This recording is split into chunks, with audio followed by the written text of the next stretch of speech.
Welcome, viewers and listeners. My name is David Chakwera, and this is Africa in Perspective. Hakainde Hichilema was declared winner of Zambia's hotly contested presidential election, defeating incumbent President Lungu. Scale of victory sparked celebrations in Zambia and the region, if not the world. Hichilema's victory is subsequent to Malawi's Lazarus Chakwera's historic poll rerun in 2020. The triumph of opposition parties has given many a sense that the world is witnessing a wave of change of governments sweeping across Southern Africa. Could there be a shred of truth in this? Do countries such as Zimbabwe share the same factors behind Zambia's poor outcome? What lessons can be drawn by other African democracies from both Malawi and Zambia's polls? To unpack and answer these critical questions is Dr. Nicole Beardsworth, who was on the ground throughout Zambia's general election. Dr. Nicole holds a PhD in politics, and she lectures politics at WITS, a PhD research focused on opposition parties and electoral coordination in Uganda, Zambia, and Zimbabwe. Ladies and gentlemen, our viewers and listeners, the topic under discussion today is hallucinations or fact, the emergence of a new wave of democratic change of government across Southern Africa. Dr. Nicole, welcome. Thank you. Dr. Nicole, I have a couple of questions for you. You were on the ground, you were in Zambia throughout these historic general elections. How would you describe the phenomenon of multi-party elections in Southern Africa? Do they generally work? Well, I think, what do we think about when we think about whether or not elections work? Do elections change electoral outcomes, right? Can elections kick out the guys that people don't want, I guess? Unpopular incumbents, can they be removed by the ballot box? And I think the question is sometimes yes and sometimes no. And we know that research on Africa says that incumbents win 88% of elections. So mostly incumbents tend to win the elections. And we tend to find that this is often because incumbents have the capacity to shape the electoral playing field in a way that favors them, right? Yes. So often we see that elections do not change governments, even when people want that. And I think there's a lot of reasons to be concerned about this, because what tends to lead to this outcome is the level of independence of the institutions from the incumbent, right? So, do elections change electoral outcomes in a lot of African countries? Often the answer to that is no, because we see incumbents that are able to manipulate the playing field in their favor. And I think it's a really unfortunate thing, but I think this is also what's really fascinating about Zambia in this case. Yes. Well, Doc, when I was looking at your profile, I realized that your PhD research focused on Zambia, which is very interesting. And of course, you also focus on Uganda and you also focus on Zimbabwe. But looking at Zambia is a rather unique story when it comes to this whole issue about elections. I mean, maybe going back as far as 1991, with Frederick Chiluba coming into power. David Kaunda accepting and conceding defeat, the first time, even after having pursued the one-party agenda. Maybe there is someone out there that is not acquainted with all this. Where does this whole multi-party elections start from? And what have been the main features of multi-party elections in Zambia? So I think, as you rightly contextualize, this is the third time that an opposition party has beaten a ruling party in Zambia, even though those ruling parties were deeply entrenched. As you said, the 27 years of the one-party state, we saw 20 years of the MMD, and the PF managed to overturn them, and now 10 years of the PF, and people managed to vote them out. I think the key factor here is that citizens believe that their vote counts, and their vote is seen to be counted each time. We have seen, of course, some circumstances in Zambia where even though people voted for an opposition party, perhaps their vote wasn't counted in quite the same way. We have concerns about the freeness and fairness of the 2016 elections, for example. What makes Zambia so specific is this idea that citizens really believe in the ballot, and they believe that their ballot is secret and that their ballot can change outcomes. And that's something we don't really see to the same degree in many other places. But I think also what's important about the Zambian experience is that we have this opposition party that does all the groundwork, that worked really hard in between elections. And we have an electoral commission that refuses to play ball with what the incumbent wants them to do, and a military that then stands apart from politics and refuses to get involved. So it's this question of institutions and then people's perceptions about what's possible that seems to be, as you say, the kind of cradle of multi-party politics in Zambia, and what enables these turnovers of power. Now, incumbent President Lungu initially claimed the election was not free and fair. In your view, could there be a shred of truth in what he claimed? And if indeed there is a shred of truth, could it have influenced the poll outcome?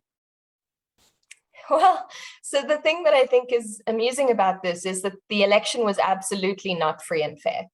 Yes. And I say that without reservation, because what we saw going into this election was that campaigning space was only allowed for the ruling party. There was no campaign space for the opposition UPND. They'd had their flight permits refused more than 15 times. They'd had tear gas and police mobilizations when they'd tried to go out to campaign. Campaign rallies were banned on the basis that they were a COVID risk. Then we saw road shows being banned. Then they were only allowed to do door-to-door campaigning with a maximum of 3 people who are traveling around door to door.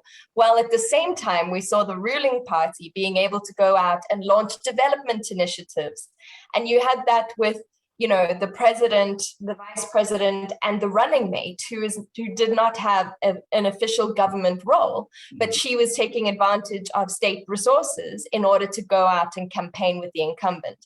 And so campaigning space was absolutely, completely shifted in favor of the incumbent.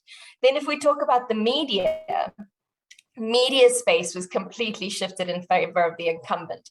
So when the opposition took the ECZ and the national broadcaster to court to have them determine that the opposition should be allowed to be broadcast on the national broadcaster, the ECZ said yes. So the opposition almost wasn't covered at all on national media. Mm-hmm. So, the media space was broadly biased in favor of the incumbent. And then we had actions from ECZ, which was shifting the playing field heavily in favor of the incumbent. Mm-hmm. And at the same time, we had violence that we know was largely perpetrated by members of the incumbent party.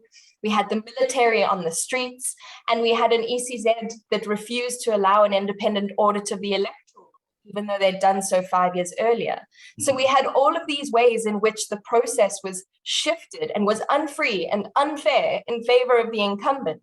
Mm-hmm. So absolutely, it was an unfree and unfair election, but nonetheless, the opposition won it. And I think that's what's really remarkable about this election, and something that we're not really talking about, because we seem to think when an opposition wins, it must have been a free and fair election, but this wasn't, mm-hmm. by any means. Mm-hmm.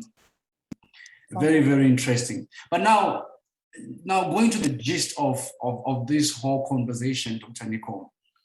First Malawi and now Zambia, do you share the view that there's a wave of democratic change of government sweeping across Southern Africa? Or is just out of euphoria, or is just hallucination on the part of those that are saying that? Because, for instance, if you look at the opposition party in Zimbabwe, they have been excited. They are still excited about this whole thing, because I think they feel that because it happened for Zambia, the same thing is going to translate in Zimbabwe. And we have seen recently the president of Zimbabwe actually saying in public, he said that if you think what has happened in Zambia is going to happen in Zimbabwe, then you must be hallucinating. And that for me forms the crux of this discussion. Are they hallucinations? Or indeed there is a wave of democratic change of government sweeping across Southern Africa? So I think it really depends on how you are thinking about the region and which countries you're looking at. So I don't think we can say that this is necessarily going to sort of like function like a wave and just sweep across the region, because the countries of the region have their own specific context. Yes. And the reasons why the opposition won in Malawi and Zambia are quite specific. You know, as I was saying, if we talk about institutions and how institutions operate independently from the executive, I think that's the kind of the crux of what's happening here. So what we saw in Zambia and what we saw in Malawi was a dramatic opposition margin of victory. You know, we know that opposition parties can't win with a small amount of the vote, because that tends to then be manipulated into a ruling party win. Yes. We also know that only opposition parties are only able to win when, you know, the electoral commission refuses. There has to be an incredibly good parallel vote tabulation system, like there was in Zimbabwe in 2008, which I haven't seen, and which there was in Zambia in 2021. Yes. And you have to have people having confidence that their ballot can change things. And I think this is one of the things in Zimbabwe that is perhaps worth thinking about. You know, do Zimbabweans believe that they can change the government through the ballot box? Or have the last 20 years of really bad elections shifted people's perceptions of what's possible in Zimbabwe? And similarly, if we're talking about institutions, you know, is ZEC sufficiently independent from the executive? Is the judiciary sufficiently independent from the executive? Is the military going to refuse to go to the streets to shoot protesters? Like we saw, you know, we saw the military shooting protesters in 2018. So I think if we're thinking about whether or not this could translate into something similar in Zimbabwe, we need to think about all of those factors. What are the institutions doing? How organized are the opposition? Do they have a sufficiently good PVT? How much does the population want the opposition to win? Because in Zambia, you know, there was 1 million votes that separated the two players, the ruling party and the opposition. And do we think that in Zimbabwe, 1 million more people would want to vote MDC than would want to vote ZANU-PF? So it's all of these questions about institutions and about margins of victory and about how prepared the opposition is and how much they've done the groundwork to actually, you know, engender a win. And I think all of those are very open questions when we're talking about Zim. But I think when we're talking about the rest of the region more broadly, we see sort of quite deeply entrenched ruling parties in places like South Africa, in Botswana, in Namibia, in Mozambique. These are places which actually haven't had a changeover of power, at least in the last 30 years, if not a bit more. So there are a lot of questions, I think, about ruling parties, about institutions, about what people want and how badly they want change. And in Zambia, I think it's worth thinking about the thing that changed this election is that this election was actually a referendum on the incumbent. You know, people were so economically poorly affected. I don't know if we can say that the opposition was just that popular, or if it was just that the incumbent was that unpopular. And so people thought, well, let's try these other guys because the current guys have no idea what they're doing. You've mentioned quite a number of important points. You've talked about the issues to do with the institutions, their independence. You've talked about the issues to do with the groundwork, which I think is very important, because if you look at the election, I think the opposition did quite a good job in terms of mobilizing, in terms of campaigning. Look at Zimbabwe, there is a worrying aspect of the young people, you know, the voter apathy that has been growing, which is really worrisome. People don't believe that actually elections can actually be an avenue through which they can actually make a difference and change who becomes or who forms government. So I think you've mentioned very important points there, which I think our listeners and viewers will take note of? Well, I think you've already touched on this, but maybe in more detail. One PhD student highlighted that events that have unfolded from the electoral results of Malawi and Zambia, including the general euphoria that is accompanying the results, mostly noted on different social media platforms, reveal that the will of the people is perceived to have been respected when the opposition wins. If the incumbent wins, the election is deemed to have been unfair and less free. What's your take on that? I know you have touched on it a bit, but in more detail. I thought when I saw this comment, it was actually a comment and a question. I thought it was a very interesting perspective. What's your take on it? So as I said, I think there's a lot of revisionist history that happens, especially when an opposition party wins. So if we flip the question and we think about what happens when an opposition party wins, people suddenly start to think, oh, well, that was a free and fair election because the opposition party could win. And I've had this conversation with a lot of people recently who have said, well, it can't be that unfree and unfair if the opposition can win. And that's just not true. I think we can see free and fair elections where the incumbent wins. And I think we can see unfree and unfair elections where the opposition wins. Mm-hmm. But of course, you know that what tends to happen is that in most cases where the incumbent wins, the odds are stacked in their favor. So they tend to use state apparatus to campaign. They tend to disadvantage the opposition by using the law. So in Zambia, it's the Public Order Act. And so this is why often when the incumbent wins, we think, oh, well, it's just another case where the incumbent used the institutions and their incumbency to win the elections. And so I think often that is the case, but I also think sometimes when the ruling party wins, actually the ruling party was just more prepared or was just more popular than the opposition, sometimes. But often that's not the case, right? Mm-hmm. We know this. We know that usually ruling parties stack the deck in their favor. And you see this even in places like South Africa, where state resources are often used to campaign, where the incredible power of incumbency just means that in many places, the options for what else is available are quite limited. And the ruling party is able to say, well, we've given you an RDP house and you now have grants. And if the opposition wins, we'll take away the grants and they'll take away your house. And often these claims are not true, but ruling parties do this all the time because it's a way of trying to make the population a bit more fearful about an opposition win. So yeah, I think it's a really interesting question, but we must not be revisionist in our understanding of what happened in Zambia. This was not a free and fair election, and the opposition won anyway. And I think we saw that in Zimbabwe in 2008 as well. That was not a free and fair election, but the opposition did come out ahead of the ruling party. And some say they came out with more than 50% of the vote. So I think we can see both of these things at the same time, and we must be able to hold space for complexity when we're talking about elections. We need to look at what all the institutions are doing, how the ruling party was using the space that they had, and how they might be disadvantaging the opposition in order to get the outcome that they want. So yeah, I think it's a really interesting question and it's a very good point. But I think all of these options are possible. Popular ruling parties sometimes win free and fair elections.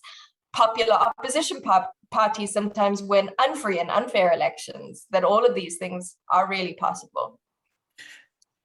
Excellent analysis. Now, you talked about different things that really distinguish Zambia from other countries, other democracies within the region. Now, according to you, what particular features or factors do you think really led to such an outcome in Zambia? So I think the first, which I've already mentioned, is the fact that this was a referendum on the incumbent. The economy was so bad. People had seen their sort of material circumstances decline so much. In the last year, according to ZamStats, The price of chicken went up by 75%. The price of cooking oil by 50%. Sadza by 15%. Kapenta by 50%. Eggs by 50%. Many people had to reduce their portion sizes, had to reduce the number of meals they ate in a day because they just couldn't afford to eat well anymore. So this really was a referendum on the ruling party. And so I think that's probably the primary reason why people voted against Edgar Lungu and the PF was because the economy was so bad. But then they were also upset about things like increasing levels of coercion and violence from party cadres, which had been allowed to flourish in the last 5 years. They were also voting against growing sense of like rampant corruption, which has been a serious problem for the last 6 years. They were voting against the erosion of democratic institutions, which was also a sort of like keenly felt problem in many places, especially in people's interactions with the police, that the police weren't protecting the population from these party cadres that were being exceptionally coercive and extractive. So that was the one thing, that this was a referendum on the incumbent and the incumbent was unpopular. But then the other reasons why we saw a victory in this case was that there was an enormous margin of error, margin of victory, as I said. Nearly 1 million votes separated these two candidates. And so that, I think, when you have such an unpopular incumbent and an opposition party that looks like the most likely to win, people tend to choose the opposition party that looks most likely to win. So I think a lesson for other opposition parties is you need to be able to look like you'll win in order to win. And that's a really important thing. And then what we saw, of course, is that the institutions themselves refused to bend to the will of the ruling party. So as you mentioned, we had the president declaring that the elections were unfree and unfair in 3 regions, and all 3 of those regions voted more than 80 to 90% for the opposition. So the incumbent was hoping to go to court to overturn the results of the elections in those 3 regions and therefore win the elections. But the institutions just refused to agree to this. And I know there was a lot of pressure from behind the scenes. And so the ECZ just said, no, we won't countenance not announcing the results, because there was pressure for the ECZ to not announce the rest of the results. And they said, no, we will continue announcing. There was also pressure on the military, that the military was deployed to those 3 regions, but we saw no actions from the military to lead us to believe that they were going to push through an incumbent victory. And then the courts, thankfully, we didn't see this tested in the courts, but the courts have shown a little bit more independence from the executive around the electoral process. And then finally, as I mentioned before, the only way the opposition knows that they're going to win is if they have a very good parallel count, right? And so here in Zambia, what we had was an exceptionally good opposition count. They had at least 2 agents in every polling station. And that means 24,000 people that they had mobilized to go out and monitor the vote. And at the same time, you had citizen observers. So there was 2 to 4 other people from civil society groups present in every polling station. And then they also mobilized their voters to stay at the polling station after they had voted. I know someone who started queuing at 2 a.m. and voted at 6 p.m. That was like, what is that? That's 20 hours that they were sitting there and waiting for the election results. And they just said, I didn't sit here for this long in order to have my vote not matter. And so people stayed at the polling station and they watched the results come out. And it's very hard for a ruling party or for an electoral commission that wants to do the bidding of the ruling party to adjust the figures in a situation like that, where people are vigilant, where civil society comes out, where the opposition has a very good parallel count, and where people genuinely want to get rid of the incumbent. It's almost impossible to overturn such a margin of victory. Of course, we saw in Zimbabwe in 2008 that it took 5 weeks for the election results to be announced, and there were all kinds of questions about why there was such a long delay and what was happening in the interim. so I think we can probably say that in Zimbabwe in 2008, there was, all of these factors were present. And we had a really good parallel count, and we had a really organized opposition, and we had people who were protecting the vote. But nonetheless, the institutions refused to stand up to the incumbent. And so you have to have all of these things in order for this process to, I guess, change an election outcome. Well, very important factors you have pointed out there. When we were just following the proceedings, following what was happening in Zambia, there is a colleague of mine, he was saying that it appears that when it comes to the counting and announcing of results, when it comes to African elections, it appears at the beginning, they start by announcing victories for the opposition. People get excited, like exactly what happens in Zimbabwe. That's a template that I think they use.